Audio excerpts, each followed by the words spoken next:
Olá pessoal da segunda série, tudo bem com vocês? Na aula de hoje nós vamos continuar estudando sobre os fenômenos ondulatórios. Então nós vamos ver em especial o fenômeno de refração. O fenômeno de refração ele ocorre quando a onda passa de um meio para outro com características diferentes. Então nós vamos ver que ocorrerá uma mudança tanto no comprimento de onda quanto na velocidade de propagação da onda.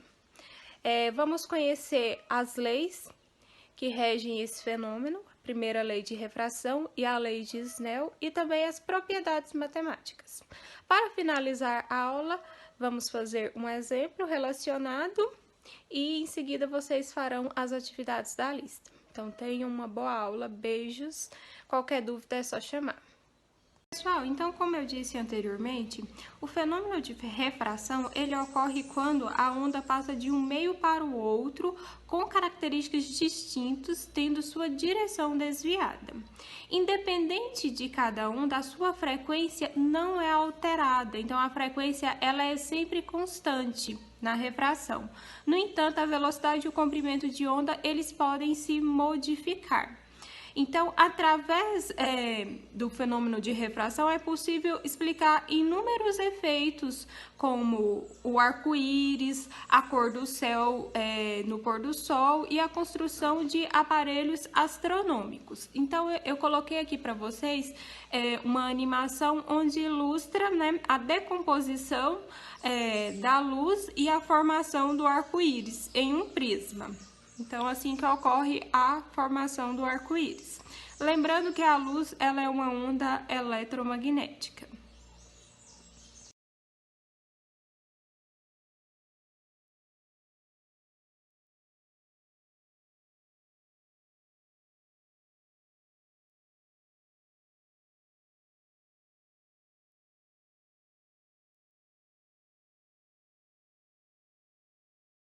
Pessoal, então, como eu disse anteriormente, a refração da onda, ela obedece a duas leis, que é a primeira lei da refração, que diz o seguinte: o raio incidente, a reta perpendicular à fronteira no ponto de incidência e o raio refratado estão contidos no mesmo plano. A segunda lei é a lei de Snell. Essa lei, ela relaciona os ângulos, as velocidades e os comprimentos de onda de incidência de refração, que nós vamos ver a expressão matemática a seguir.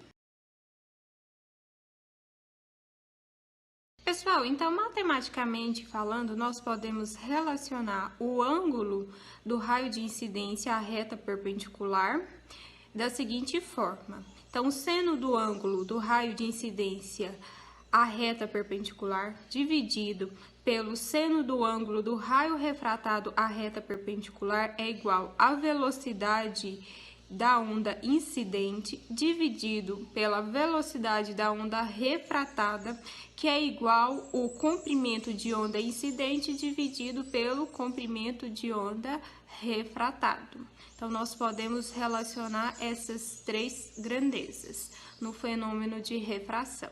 A lei de Snell, ela também relaciona mais uma grandeza, chamada de índice de refração. O índice de refração, ele é representado pela letra N. Então, nós temos que o índice de refração do meio 1 é igual ao seno do ângulo de incidência, que é igual ao índice de refração do meio 2 vezes o seno do ângulo refratado. Pessoal, então, como exemplo de refração, podem ser usadas ondas que se propagam na superfície de um líquido e passando por duas regiões distintas, é possível verificar experimentalmente que a velocidade de propagação nas superfícies do líquido podem ser alterada, modificando-se a profundidade desse local. Então, as ondas diminuem o módulo de sua velocidade ao diminuir a profundidade. Aí eu coloquei para vocês um exemplo de refração bem claro que nós vemos no dia a dia, que é quando você coloca o lápis em um copo de água, vocês podem fazer isso em casa, que a gente observa claramente a refração, e também um fenômeno de refração muito bonito que nós observamos, que é a formação dos arco-íris. Pessoal, então agora vamos fazer um exemplo de tudo isso que nós vimos hoje. Então, exemplo 1.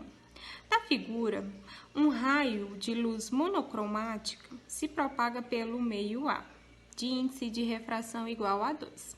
Então, nós temos a figura. Com base nessas informações, determine o índice de refração do meio B. E ele deu aí como os dados que o seno de 37 é igual a 0,60 e o seno de 53 graus é igual a 0,80. Então, devemos concluir que o índice de refração no meio é de. Então, vamos calcular o índice de refração do segundo meio. Pessoal, então para responder essa questão, nós vamos utilizar a lei de Snell, que diz o seguinte, que o índice de refração A vezes o seno do ângulo de incidência A é igual ao índice de refração do meio B vezes o seno do ângulo refratado do meio B. Então, o enunciado, ele nos diz que o índice de incidência do meio A vale 2. Então, vamos substituir 2. Seno de... O ângulo é 37, que é igual N seno de 53. Substituindo os valores, né, ele já deu o valor dos senos aí, então vai ser 2 vezes 0,60, que é igual o índice de refração do meio B vezes 0,80. Então, multiplicando 2 vezes 0,6 dá 1,2. Esse 0,80, ele está dividindo, quando ele passa para o outro lado, ele passa multiplicando. Então, vai ficar 1,2 dividido por 0,8, que vai dar 1,5. Pessoal, então, essa foi a nossa aula. Espero que vocês tenham entendido. Se não conseguiu acompanhar, se não entendeu, é só me chamar no grupo, que eu tiro as dúvidas de vocês, ok? Então, beijos, tenham uma boa aula. Se cuidem.